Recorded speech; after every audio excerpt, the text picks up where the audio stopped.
Welcome back, friends, to the Bald Booktuber. My name is Scott, and today we're going to do my February wrap-up and my March TBR. So February was an interesting month. I did a lot of audiobooking, and in particular did a lot of nonfiction. It just worked out that way. So we'll go through and do that. As you may recall, I consider audiobooking and immersive reading where I do the audio and read it as reading. So I use those interchangeably with reading pages. So we'll go through and we'll do our Stanley nods as we do here. We're going to go from my least favorite read to my favorite read, which will be my book of the month for February. So we'll get started with, by far, my least favorite read. I made this channel to celebrate the books that I love and to really appreciate things. And unfortunately, occasionally there's going to be a stinker, I suppose. So that's what this was. So the name of the book is Hype: How Scammers, Grifters, and Con Artists Are Taking Over the Internet and Why We're Following. Which is a pretty assumptive title because I'm not following. Maybe other people are. I don't know. The author is Gabrielle Bluestone. The narrator was Eileen Stevens. I did this audio only. I read this because it came through as a Libby hold with the Libby app. The hold was ready from my local library, so thought I'd give it a shot. I don't really know who the book is supposed to be for. If it is intended to be a cautionary tale against the dangers of being sucked into social media and reality television, I don't think it did a good job of that. If it was intended to be a study on the psychological effects of how those things impact us, I don't think there was new ground broken. She basically said that people get dopamine hits from using social media and reality television, which I don't need to read a book to figure out. She is a journalist by trade, and she broke the story of the Fire Festival. That's F-Y-R-E. This was supposed to be a festival out on an island in the Bahamas back in 2017. Ended up being just a massive con. They took a bunch of money from people who could afford to have money taken from them and didn't deliver on a festival, and it ended up being just a big mess. There is a documentary of it on Netflix, and I would recommend the documentary. I did watch that. She is featured in the documentary. She was the person that kind of broke the story. The book was just a mess. She kept just circling back to, isn't this guy, this Billy McFarland, terrible? Like, that just was the premise throughout.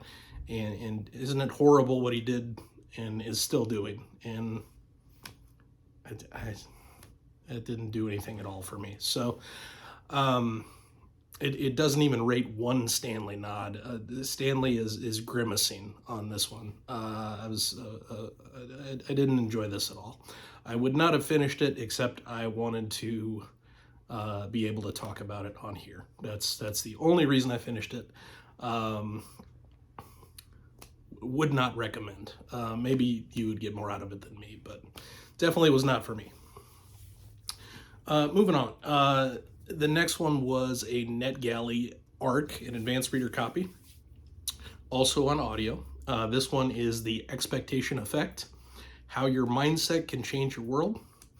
This is David Robson is the name of the author, and it was narrated by John Sackville. 3 Stanley nods. It was fine. I don't think new ground was really broken.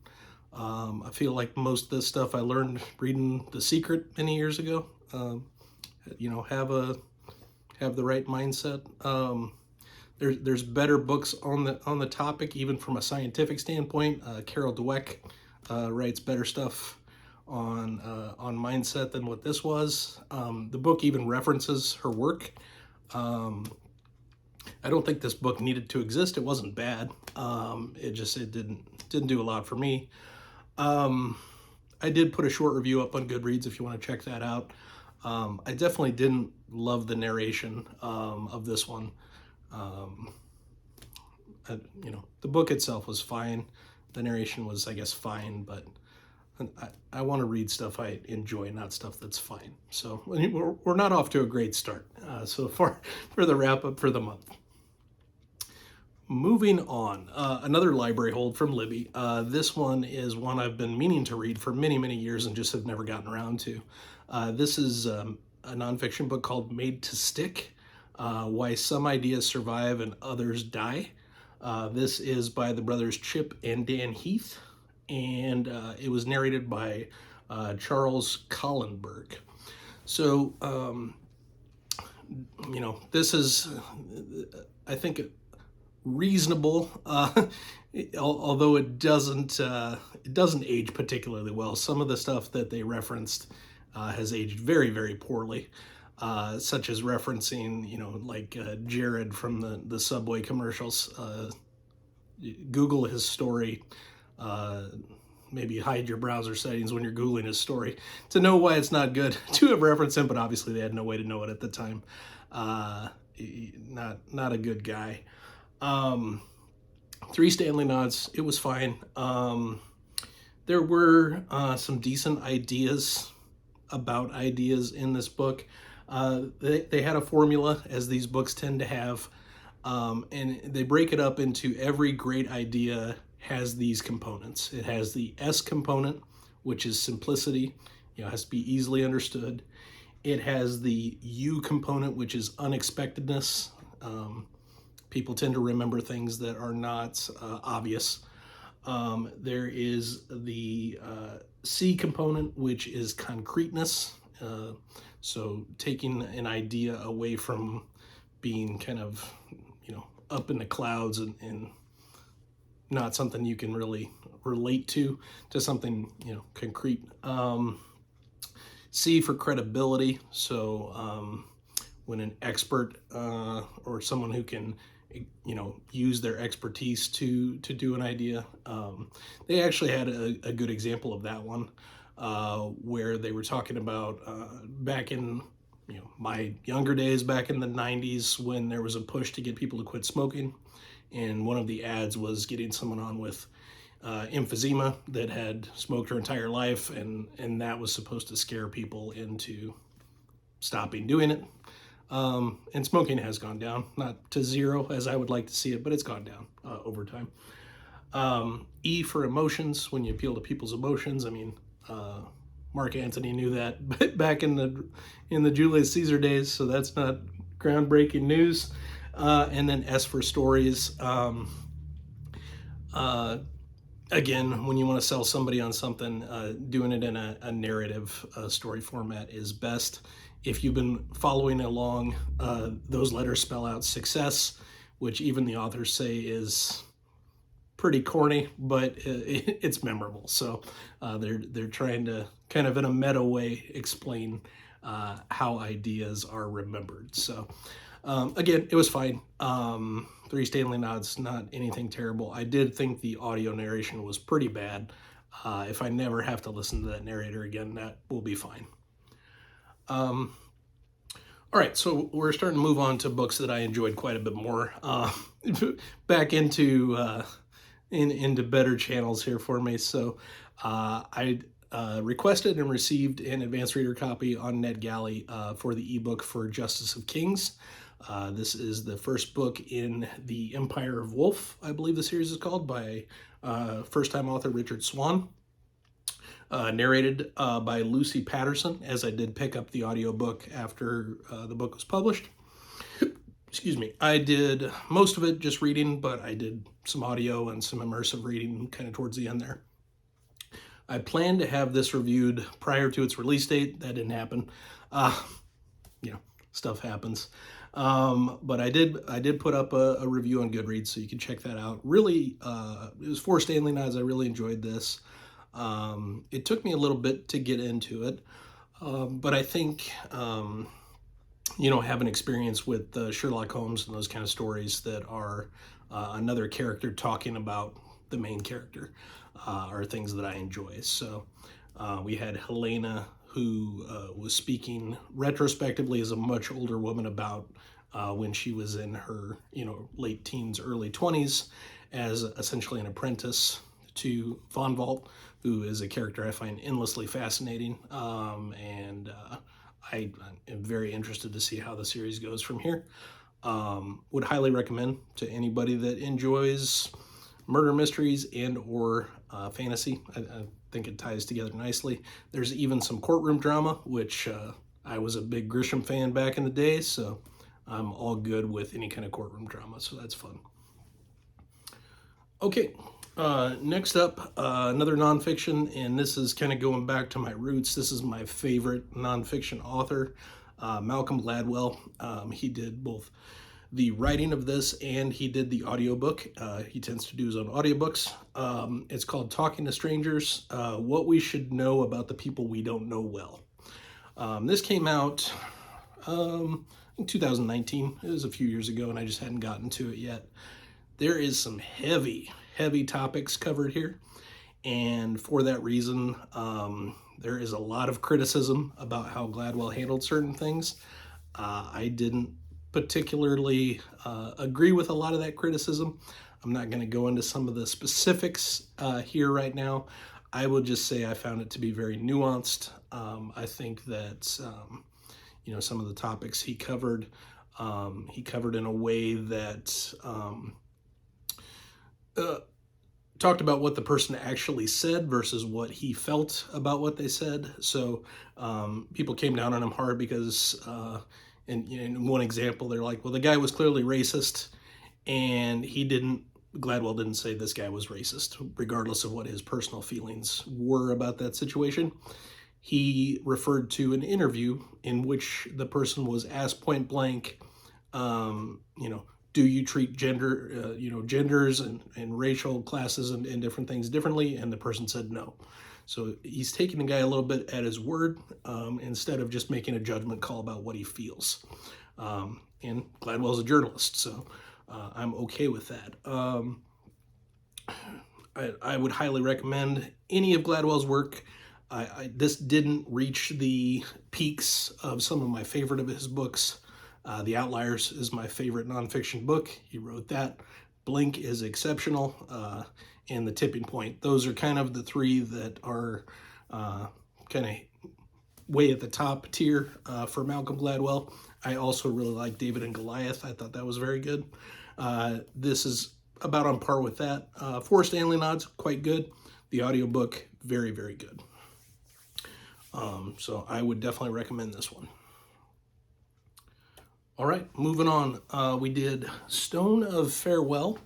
This is book 2 of Memory, Sorrow, and Thorn. This is the read-along we're doing on Mike's Book Reviews. It's Tad Williams, and Andrew Wincott is exceptional as the narrator, as always. I did really enjoy this. I do give it 4 Stanley Nods, but it was a big, in my opinion, step down from book 1. So if you recall from the wrap-up last month, The Dragonbone Chair was my book of the month. I thought it was fantastic. This was some really good character moments, but also a lot of kind of standing around. I felt it didn't advance things as much as I would have liked, and it's a bit frustrating because the 3rd book in the series, which I will be reading soon, I'll talk about that soon, To Green Angel Tower, is a massive book. So would have been nice if this had been cut differently so that there would have been more stuff in Stone of Farewell and had a little easier transition, I think. Most of the book felt like we were just getting from point A to point B, which that can suffer that way a little bit with some fantasy series with middle book syndrome. I still really enjoyed it, but I was disappointed. It's hard to say you're disappointed in a 4-star read, 4 Stanley Nod read, but I was expecting every book to be 5. So for not to hit those highs was a little bit disappointing for me, but what can you do? Keep moving forward. And then, of course, my book of the month, and this was absolutely amazing. This was The Drawing of the Three, book 2 of The Dark Tower by Stephen King. The narration by Frank Muller was unbelievable. I did this immersively. I did the last 2 books immersively. Muller added so much to this story. Just an incredible job. I had heard just by so many people about how great it was, and I needed to experience it for myself, and I have now, and man, so good. I've heard him narrate other things, and he did fine, but this was on another level, so I would highly encourage anyone who's going to be reading this to also check out the audiobook. It was weird and wonderful, and there were parts where you don't know what's going on, and then you figure out what's going on, and it's still weird and wonderful. I don't want to get into any particular spoilers, but I will just say Eddie Dean as a character, I think, is going to be one of my all-time favorite characters in any story. I can't wait to see what happens with him. The stuff with Odetta/Detta I thought was exceptional, and the stuff from the viewpoint of Jack Mort was just absolutely horrifying and wonderful. Just everything great about King. If you're not reading Dark Tower, I would definitely highly recommend it. I think it's great. 5 Stanley Nods. So we're going to move on to our March TBR plans. So some of this is set in stone. Some of it might be a little shaky. We'll see what happens. I didn't do a great job with my February TBR. There was stuff that I said I was going to read that I didn't get to. So we'll see. Whatever happens, happens. I'm going to start tomorrow. I'm filming this on the final day of February, the 28th. Start tomorrow with a book called Redliners. This is a Kindle book, and it's free, or at least it was when I purchased it on Amazon, so check it out. This I'll be buddy reading with my friend Allie from Mike's Book Reviews Discord server. She's been trying to get me to read Outlander, and I haven't done that for her yet, but I can at least do this. So I think it's just the 2 of us. Obviously, anybody can join along that wants to. This is by David Drake, and Christopher Rocchio, the author, says that Drake is both a wonderful author and a wonderful human being, has done a lot for him and in his career, which, is great. Drake is a Vietnam War vet, and so this is a military sci-fi that kind of goes with some of those experiences, so I'm anxious to see how this goes. It's short. I think it's like 300 pages, so, we'll see how that goes. After that, we'll do an audiobook that's a Libby Hold that I've actually started already today, and that is book 1 of the Jack Reacher series by Lee Child. The book is called Killing Floor, and I was in the mood for this because I I watched the Jack Reacher show on Amazon Prime and had a great time, and the events in that show follow Killing Floor. So it kind of started at the beginning for that show, which I think is super cool. I'm 20% in and enjoying it so far. I don't love the narrator, but it is what it is. He's doing fine. But the story itself I'm enjoying. Child has a really unique, really short, clippy sentences, which I think adds to the keeping it fast-paced and stuff. So it's going fine. I imagine I'll finish that pretty quickly. Next up, another library hold that came through sooner than I expected it to. This is called Originals, How Nonconformists Move the World. This is by Adam Grant. And I've heard that there's a lot of parallels between this and like Outliers by Malcolm Gladwell, who I talked about earlier. Grant is a nonfiction author I've been wanting to get to. He's got a lot of stuff that comes highly recommended, so we'll give it a shot. We'll see how that goes. Hopefully I enjoy it. After that, on the 19th of March, we will be starting The Wastelands. This is book 3, of course, of the Dark Tower. I can't wait. I hear great things about The Wastelands. There is a creepy looking train on the cover with a face, and it is gonna be just I don't know what it's going to be, but I am ready to go. So hopefully the good times continue. I'm really hoping Dark Tower ends up being one of my all-time favorite series. It is in great shape to do that. So looking good. At some point, I will be doing To Green Angel Tower. That's book 3 of Memory, Sorrow, and Thorn. I don't know how I'm going to split this up or what I'm going to start or what's going to happen with it. It's over 1,000 pages. It's been broken into 2 parts in most markets. So I don't know if I'm going to start it at the very end of the month and bleed into April, or if I'm going to kind of read it throughout the month along with other things. I'm not sure what I'm going to do.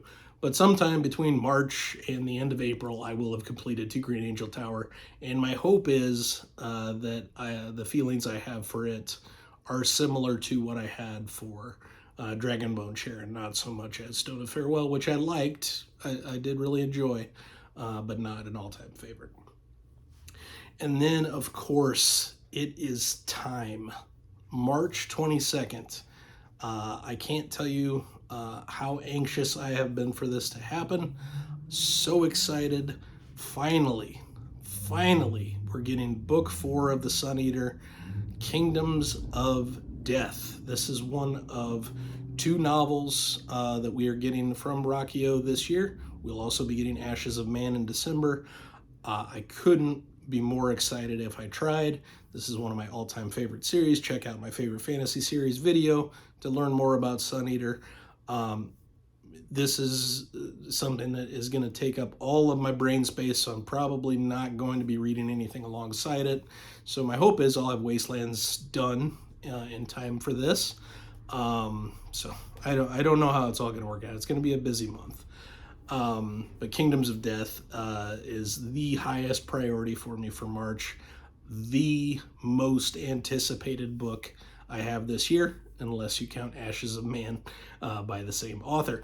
So I'm super excited. I can't wait to get to it. After being shot down for the advanced reader copy, I'm finally going to get the Kindle version, the Audible version, and I'll be getting a signed copy of the hardcover from Quail Ridge Books, which you should also pre-order from if you're a Rockio fan. He will sign your book if you order from Quail Ridge, which is his local bookstore. All right.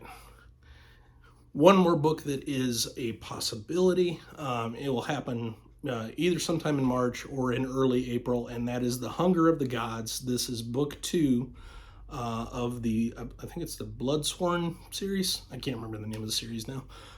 By John Gwynne. Excuse me. John Gwynne. So I read Shadow of the Gods last year. It was one of my top 10 favorite books of the year. Absolutely love that book. I think the series is going to go places that I'm going to really love. So it releases on April 22nd. Again, ideally, I will have finished it and reviewed it prior to that time. I wish they had done the arc sooner, so I would add more time, but you can't have everything. I'm just happy to have gotten a copy of the arc. So, get what you get, which is just fine. So those are my reading plans for March. We're going to swing back real quickly to February because I forgot about my reading stats, so we'll do those very, very quickly. I read 7 books, 2,944 total pages. That is an average of 421 pages per book, and my average was 3.5 Stanley Nods. So not a terrible reading month, definitely a downer after January, but it did have the amazing Drawing of the Three, which was my book of the month, so I'm very excited about that. This is already going far too long, so we're going to wrap it up here. I appreciate everyone who has watched any of these videos, who has liked any of these videos, subscribed to the channel, made any comments. So appreciative, genuinely, of all the support. I'll continue to make them if people continue to want to watch them. So thanks so much, and please put in the comments what you've been reading, what you're planning to read. Let's get that conversation going. Thanks so much, and have an amazing night.